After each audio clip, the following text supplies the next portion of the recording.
LCD music की धमाकेदार प्रस्तुति। लॉकडाउन के हटला से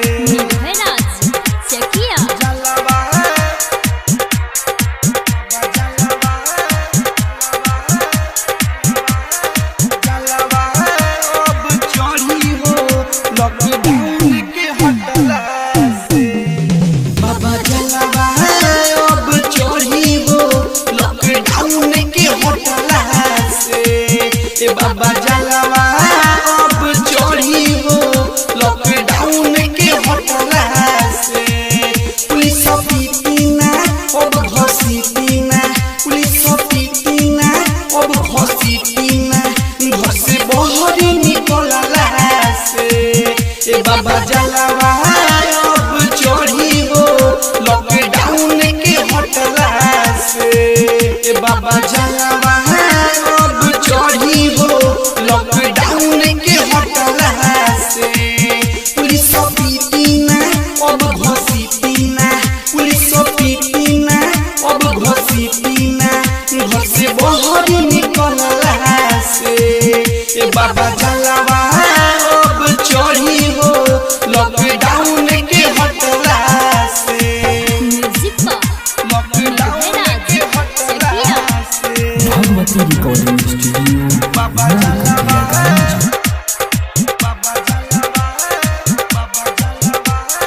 बाबा जलवा अब चढ़ी हो लॉकडाउन के हटला से मिले हो लागल कांवर गेरुआ अब बजरिया में जलवा ढारे अब जायम देवघर नगरिया में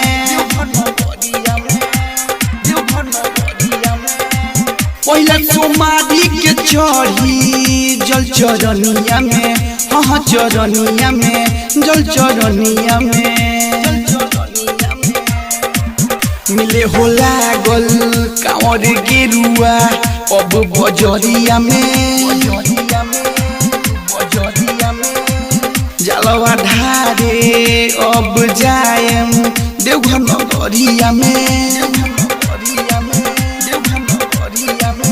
पहिला सोमारी के चढ़ी जल चरनिया में हाँ चरनिया में जल चरनिया में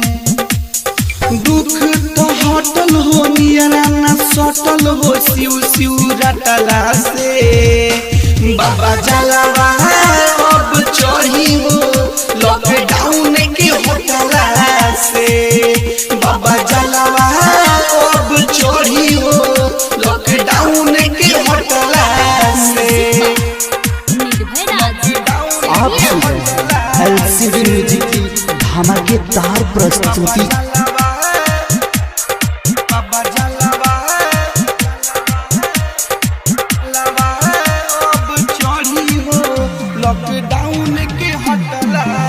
राइटर सौरभ देवघर निकलले अपना घरवा से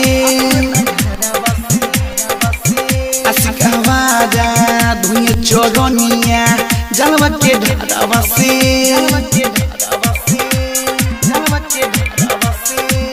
कहलन देवरवा भी आइल घर बाहर से हाँ बाहर से घर बाहर से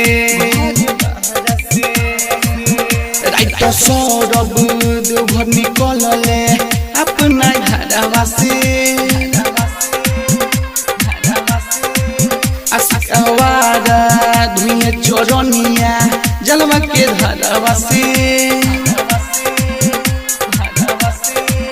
करन देवरवा भी आइल घर बाहर से हाँ बाहर से घर बाहर से जुगनू भी आ गईले कांवर नया लइले सोहर पटना